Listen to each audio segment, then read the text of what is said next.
আসসালামু আলাইকুম দর্শক, কেমন আছেন? আশা করি ভালো আছেন। তো আজকের জার্নি হচ্ছে নারায়ণগঞ্জ টু বরিশাল, মানে আমার শ্বশুরবাড়ি। সো ফার্স্ট টাইম বাইক নিয়ে যাইতেছি আমার শ্বশুরবাড়িতে। শুরু করলাম আমাদের সেই বিখ্যাত ঐতিহাসিক রোড, বিশ্বের অন্যতম দূষিত আনডিসিপ্লিন রোড যেটাকে আমি বলি, সেই রোড থেকে। এই রোডটা আমাদের ইউজ করতে হয়, সেটা হচ্ছে চাষারা টু পোস্তগোলার এই রোডটা। এই রোডে কোনো ডিসিপ্লিন নাই, প্রচণ্ড ধুলা এবং এগুলা বৃষ্টির সময় কাদা হয় প্রচুর পরিমাণে, এবং হচ্ছে এখানে প্রচুর ইন্ডাস্ট্রিয়াল এরিয়া আছে, সেজন্য ওয়েদারটা সবসময় কুয়াশা। সো এরকম একটা জায়গার মধ্য দিয়ে যাইতেছি, এইখান দিয়ে গেলে অবস্থা খুব খারাপ হয়ে যায়, ধুলাবালি। সো আমাদের কিছু করার থাকে না, এদিক দিয়ে আমাদের জার্নি করতে হয় যদি পদ্মা সেতু ইউজ করতে চাই। তো এই রাস্তার পরিবেশটা উপভোগ করার চেষ্টা করতেছিলাম। এই রাস্তাটা কখনোই উন্নতি হয় না, 6 লেন হয় না। কী কারণে হয় না জানি না। তো আমরা এই রাস্তাটা পাড়ি দিতে দিতে পোস্তকলা পৌঁছায় গেলাম। সো এই মুহূর্তটা আমার খুব ভালো লাগে এইখান দিয়ে, যখন এই মুহূর্তটা যে আমরা পদ্মা সেতুর দিকে যাব, বরিশালের দিকে যাব, তখন এই মুহূর্তটা ভালো লাগে। তবে এই জায়গাটা খুব জঘন্য, এখানে বাস স্টপেজ আছে, এখানে যাত্রীর থেকে দালাল বেশি, যারা যাত্রীদেরকে বোকা বানায়। ধরেন যা বাসের ভাড়া আছে 400 টাকা, তো তারা হচ্ছে 500, 600, 700 যা নিতে পারে যাত্রীকে বোকা বানায়। তো তারা বাস ড্রাইভারকে 300 টাকা দেয়, বাকিটা তারা রাইখা দেয়। দেখছি আমার সাথে এরকম স্ক্যাম হয়েছে, আর এখানে প্রচুর স্ক্যামার আছে। তো এই পোস্তগোলা এখানে যাত্রী থেকে প্রচুর দালাল, একটু যারা প্রথমবার বা বোঝে না তাদেরকেই টার্গেট করে ওরা। তো এই জিনিসটা আমি অভ্যস্ত। তো এই পোস্তগোলা থেকে বাসে যখন আপনারা উঠবেন খুব সাবধানে উঠবেন। তো পোস্তগোলা ক্রস করে এখন আমি মাওয়া এক্সপ্রেস ওয়ের সৌন্দর্য উপভোগ করতেছি। বামে চলে গেল বাবুবাজার, আর আমরা সোজা চলে যেতেছি পদ্মা সেতুর দিকে।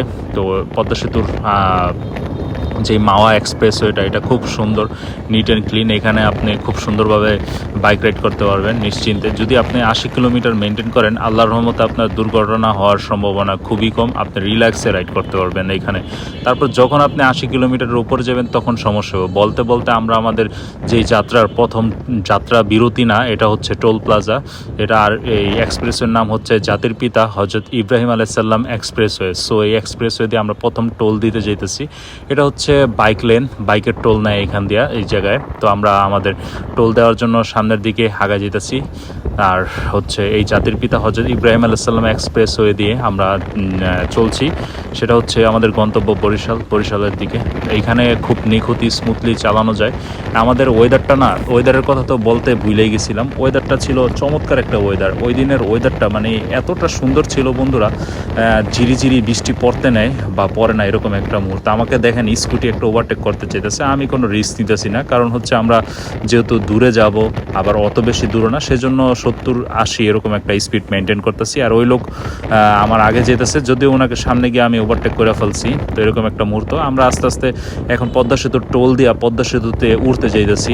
আর যেটা বলতেছিলাম যে ওয়েদারটা বন্ধুরা, রোদ উঠে নাই, একদম ঠান্ডা নীরব, মানে এমন একটা ওয়েদার যে বাসায় থাকাটা ঠিক হবে না, ট্যুর করাটা খুব মানে গুরুত্বপূর্ণ হয়ে উঠছিল এই সময়টা। আর আমার এই মুহূর্তটা খুব ভালো লাগে যে এই জায়গাটা ক্রস করতে বন্ধুরা।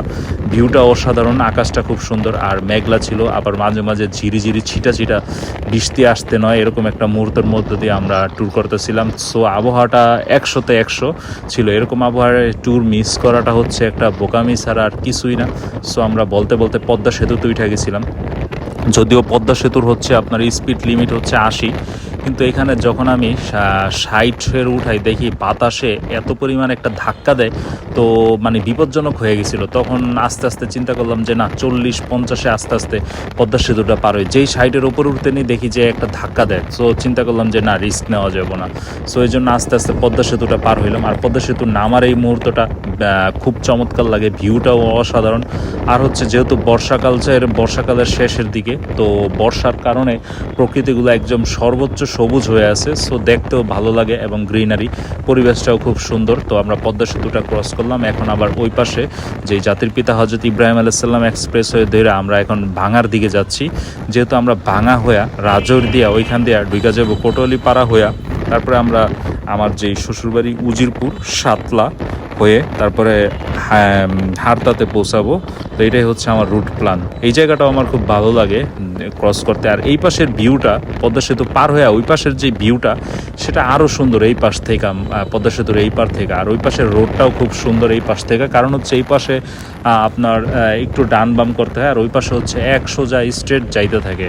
তো এই দৃশ্যটা খুব ভালো লাগে। আমি খুব সেফলি আস্তে আস্তে চালাইতেছি, মাঝে মাঝে কথা বলতে বলতে যাচ্ছিলাম এরকমভাবে, যাতে কোনো একদম রিল্যাক্সিং মুড। আর চিন্তা করছি কোনো ব্রেক দিব না এই পর্যন্ত, কারণ এটা ভাঙা তো আর বেশি দূর না, চাইছিলাম যে ভাঙা গিয়া ব্রেক দিব।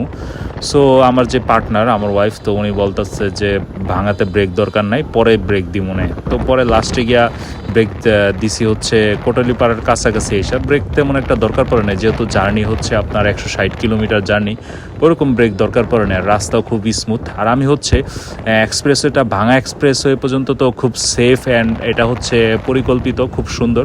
তারপরে হচ্ছে আমি ভাঙার পরে আমি 20 কিলোমিটার চালাইছি, তারপরে আমি ডাইনে চলে গেছি। ওই ডাইনের ওই লোকাল রোডে তেমন একটা গাড়ির চাপ নেই, সো আমি রিল্যাক্সে চলে গেছি, একদম সর্বোচ্চ রিল্যাক্স। তো আমাদের যেই তৃতীয় টোল প্লাজা, সেটার কাছাকাছি আইসা পড়লাম। এখন টোল দিব। এটার টোলের পরিমাণ হচ্ছে 10 টাকা, আর হচ্ছে আপনার পদ্মা সেতুতে 100 টাকা, আর হচ্ছে ওই যে প্রথম যেই টোলে সেটা হচ্ছে 20 টাকা। এই হচ্ছে আপনার 130 টাকা যাইতে, আবার আইতে হইতেছে 130 টাকা। মোট আপনাকে হচ্ছে 260 টাকা আপ ডাউনের টোল দিতে হবে। এটা আমরা ভাঙা পৌঁছায় গেলাম বন্ধুরা। আমরা বামে চলে যাব বরিশাল, আর ওইদিকে হয়তোবা খুলনা, তারপরে হচ্ছে ফরিদপুর, আর বিভিন্ন জায়গায় ওই দিক দিয়ে যাওয়া যায়। তো আমরা বামে চলে গেলাম যে বরিশালের উদ্দেশ্যে। এই জায়গাটা আমার কাছে খুব ভালো লাগে যে ডিভাইড হয়ে গেল। যদিও এক্সপ্রেসওয়েটা যদি কুয়াকাটা পর্যন্ত হইতো তাহলে কত সুন্দর হইতো বরিশালবাসীর জন্য। তো এটা হয়তো একদিন হইব যে কোনো সরকারের হাত ধরা, তো সেটার অপেক্ষায় আছি। যেমন এখন আমরা ভাঙা পর্যন্ত খুব স্মুথলি এসে পড়ি, তারপরে রাস্তা হইতেছে 2 লাইন, 1 লাইন দিয়ে আসে, আরেক লাইন দিয়ে যায়। তো ওই জায়গাটা খুব ডেঞ্জারাস হয়ে যায় বাসের জন্য। আর বরিশালে তো জানেন যে প্রচুর মানুষের চাপ, প্রচুর বাসের চাপ। তো বাইকের জন্য চালানো কষ্টকর হয়ে যায়, বাসের জন্য চালানোটা কষ্টকর হয়ে যায় একটা রুটের মধ্যে এত কিছু। যদিও এটা চওড়া করছে কিছুটা অংশ, যেমন ধরেন আগে 2 লাইন ছিল, সেটা এখন 3 লাইন হয়েছে। সো এতটুকু চওড়া হয়েছে, মানে 3 লাইনের মধ্যে দেড় আর কি এইভাবে। তো বাইকের জন্য একটা জায়গা থাকে, কিন্তু এখানে যেহেতু বর্ষাকালে আপনি অনেক গর্ত টর্ত পাইবেন, যেটা হয়তো বা রিপেয়ারিং করে নাই বা সামনে করব। এই গর্তগুলো আপনাকে দেখা চালাতে হবে, কারণ একটা গর্তের মধ্যে পড়ে গেলে শেষ, বাইকের সাসপেনশন চলে যাবে। বিশাল বড় বড় গর্ত আছে। সো আমি গর্তগুলো দেখে আসতেছি। দেখেন আমার কি চাপটা দিল, বাসগুলো একদম সাইডে চাইপে গেছি। তো আপনারা ঠান্ডা মাথায় এই চাপগুলো নেবেন, ঘাবড়ায় যাবেন না। ঘাবড়ায় গেলে দেখা গেছে বিপদ হইব। বাস অনেক সময় চাপ দেয়, আপনি আগে থেকে পজিশন তৈরি করবেন। কিন্তু যখন দেখতেছেন যে আপনি সিগন্যাল দিতেছেন বা এরকম পরিস্থিতি আসতেছে, তখন যখন বাইক মানে সিগন্যালে কাজ হইতেছে না, তখন আপনার লাস্ট অপশন হচ্ছে, যেটা আমি করি, হাত দিয়ে আমি ইশারা দিয়ে দিই। তো ওইটাতে দেখি যে কাজ হয়, এটা একদম লাস্ট অপশন, এটা আপনারা ট্রাই করবেন। দেখেন রাস্তার মধ্যে কত কী পরিমাণ টিউমারগুলো হয়েছে, যদিও দেখা যাইতেছে না। তো এই টিউমারগুলা প্রচুর পরিমাণে আছে, মাঝে মাঝে জায়গাগুলোতে ভাঙা গেছে, যে এই জায়গাটাতে ভাঙা গেছে, গাড়ি প্রচণ্ড স্লো। তো এগুলো হয়তো মেনটেনেন্স করব। আমরা যে মুহূর্তটা আইছি বর্ষাকাল, তো বর্ষাকালে প্রচুর ভাঙে। আর হচ্ছে ঢাকা বরিশাল রুটে আপনার গাড়ির প্রচুর চাপ। এটা যদি 6 লেন বা 8 লাইন হয়, তখন আমরা এটাতে মজা পাবো। তো সরকার এখানে হয়তো বা দৃষ্টি দিব। আমরা ডানে ঢুকে গেছি বন্ধুরা, রাজৈর নামে একটা জায়গা আছে, ওইখান থেকে এখন আমরা আমাদের গন্তব্য হচ্ছে কোটোয়ালিপাড়ার ওই রোডটাতে। এই যে এই রোডটা, এটা হচ্ছে গ্রামীণ একটা রোড, এখানে গাড়ির চাপ নাই বললেই চলে। শুধুই আমরা মাঝে মাঝে হচ্ছে একটা গাড়ি আছে, তো এদিক দিয়ে আর রিল্যাক্সে, যদিও রাস্তা একটু বেশি, কিন্তু তারপরে হচ্ছে আপনার এখানে রিল্যাক্সে বাইক চালানো যায়। যদিও অনেক জোরে চালাতে পারবে না, তাও এখানে একটা 50-60 এরকম একটা মেনটেন করা যায়। খুব রিল্যাক্সিং জার্নি। আর প্রকৃতিটা দেখেন আপনারা নিজের চোখেই দেখেন যে কত সুন্দর। গ্রামে হচ্ছে এখন পাটের আঁশ নিতেছে, আর হচ্ছে এটা হচ্ছে এটা জ্বালানি হিসাবে ওনারা ইউজ করে। সো এটা শুকাইতে দিছে। এই জায়গাটা বন্ধুরা খুব সুন্দর। তো আমি এইখানে দাঁড়াইছিলাম ছবি তোলার জন্য। এরকম গাছের সারিগুলা খুব সুন্দর লাগছে, দুই পাশে পাট শুকাইতে দিছে। আর এটা একটা ছোট একটা বাজার, এখানে কোটোয়ালিপাড়া। এখানে ম্যাক্সিমাম হচ্ছে যারা সনাতন ধর্মাবলম্বী, ওনারা এই অঞ্চলটায় বসবাস করে ম্যাক্সিমাম দেখলাম এই অঞ্চলে, চোখে পড়লো আর কি, ওনারা ম্যাক্সিমাম। আর হচ্ছে এখানে ফুটবলের যে বিশ্বকাপের আমেজ, সেটা এখন রয়ে গেছে, ওনারা এটা উদযাপন করতেছে। তো জায়গায় জায়গায় সব জায়গায় হচ্ছে পাটের খড়ি এইভাবে রোদ দেওয়া, শুকানো। আর আমরা এর মধ্যে দিয়ে আগে যেতেছি আমাদের যেই গন্তব্য হারতা বাজার, ওইটার দিকে। আমরা চারপাশের সৌন্দর্য উপভোগ করতেছি, এত সুন্দর, এত গ্রিনারি, যে আমাদের মানে বোরিং বা কোনো কিছু এরকম কোনো কিছুই মনে হয় নাই। আর আমি ব্যক্তিগতভাবে বন্ধুরা বাইক রাইডটা খুব এনজয় করি, উপভোগ করি। আমি সব জায়গায় বাইকে যেতেই প্রেফার করি, যদিও অনেকে চিন্তিত হয়, সেটা আমি কানের মানে করি না। আমি যেহেতু সেফলি ওয়েতে চালাই, তো আমি মনে করি যে দুর্ঘটনা হওয়ার সম্ভাবনা খুব কম। তারপরেও আল্লাহর উপরে ভরসা করে আল্লাহর কাছে সাহায্য চাই, আমাদের এগিয়ে যাওয়া উচিত এবং পৃথিবীটা উপভোগ করা উচিত। আর হচ্ছে নিয়ম মাইনা চালালে আপনার কি বলে দুর্ঘটনা এগুলা ঘটার চান্স খুব কম থাকে। দেখেন দুই পাশের সৌন্দর্যটা একবার দেখেন, কি সুন্দর, কতটা সুন্দর আমাদের যে গ্রাম প্রকৃতি, এগুলা অন্যরকমের সুন্দর। এক একটা দেশ এক এক রকম সুন্দর, এক এক রকম ভাইবস। সো বরিশালে এরকম আপনি প্রচুর নদী, খাল এগুলা পাইবেন এরকম। আর এর মধ্য দিয়ে রাস্তাটা খুব সুন্দর এখানে। যেহেতু ভিতরের রোড ওইভাবে ইউজ হয় না, সেজন্য আমি এই রোডগুলো প্রিফার করি। এগুলো সহজে ভাঙেও না, গাড়ির চাপও নাই। ছবি আঁকা মনে হইতেছে যেন রোডটা এতটা সুন্দর বন্ধুরা। এই যে আল্লাহর রহমতে বাইক থাকাতে বিভিন্ন রুট চুজিং করতে পারি, বিভিন্নভাবে নিজের মন মতন করে ঘুরে বেড়াতে পারি, স্বাধীনতা আছে, যখন খুশি তখন থামতে পারি, যেভাবে খুশি সেইভাবে যাইতে পারি। এটা হচ্ছে বাইকের বন্ধুরা বৈশিষ্ট্য। তো আমরা একের পর এক সুন্দর রাস্তা অতিক্রম করতেছি, আর আমরা আমাদের গন্তব্যের দিকে এগিয়ে যেতেছি। আর আপনারা ট্যুরে যখন বেরোবেন, বাইক ট্যুরে যখন মানে অন দ্য ওয়েতে থাকবেন, নট ডেস্টিনেশন, তখন আপনারা খাওয়া দাওয়া খাইবেন, বাট অনেক বেশি খাইবেন না। তখন দেখা গেছে অনেক বেশি খাইলে আপনার 1-2 বা টয়লেট, ওয়াশরুম এগুলোতে চাপ দিতে পারে। সো এটা মেনটেন করবেন। সেজন্য আমরা অত বেশি খাই না। বা আমার একটা মানে বদভ্যাস আছে যে আমি বাইক চালাইলে বা বাইক রাইড করলে, ট্যুরে যখন যাই, তখন আমার মানে ক্ষুধাই লাগে না। তো এরকম একটা বদভ্যাস আছে।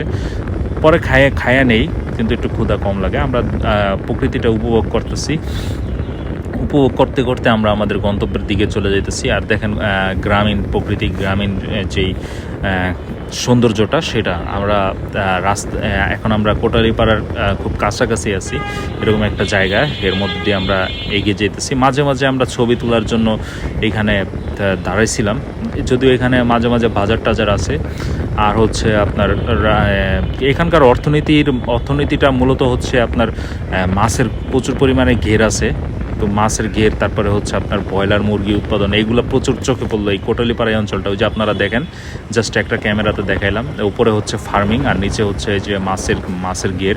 এই জায়গায় মাছ ইন্ডাস্ট্রিটা খুব উন্নত এই অঞ্চলটায়। তো বলতে বলতে আমি আমার শ্বশুরবাড়ির খুব কাছাকাছি আইসা বসছি দর্শক। এই মুহূর্তে আমি আছি হচ্ছে সাতলা ব্রিজ বলা হয়, এই ব্রিজটা খুব সুন্দর। এখানে কালেমার পতাকা দুই পাশে প্রচুর পরিমাণে লাগানো হয়েছে, তো এই জিনিসটা খুব ভালো লাগছে আমার। ব্রিজটা খুব সুন্দর রং করছে, পরিপাটি একটা ব্রিজ। তো এই ব্রিজ থেকে বাম দিক দিয়ে ইউটার্ন নিয়ে আবার সোজা ডান দিকে চলে যেতে হয়। সেই দিক থেকে সাতলা থেকে হারতার রুটটা হচ্ছে ওইখান দিয়ে ব্রিজের নিচ দিয়ে ক্রসিং করতে হয়। সো আমরা এই রুটটা ধরে আগায় যেতেছি। প্রকৃতিটা বললাম না বন্ধুরা, খুব সুন্দর ছিল। রোদ একটু উঠে নাই, ঠান্ডা প্রকৃতি। এর মধ্যে দিয়ে আমরা আমাদের গন্তব্যের দিকে এগিয়ে যাচ্ছিলাম। এই ব্রিজটা খুব সুন্দর, ব্রিজটা অনেক লম্বা চওড়া। জানি না নদীর নাম কি নদীটা, তো নদীটা খুব সুন্দর। এখন যেহেতু এই নদীগুলোতে প্রচুর পরিমাণে জোয়ার ভাটা হয়, তো পানিগুলা সেই জন্য ঘোলা থাকে। দেখেন একটা মনে হয় যেন কেরালা একটা ভাইব আছে।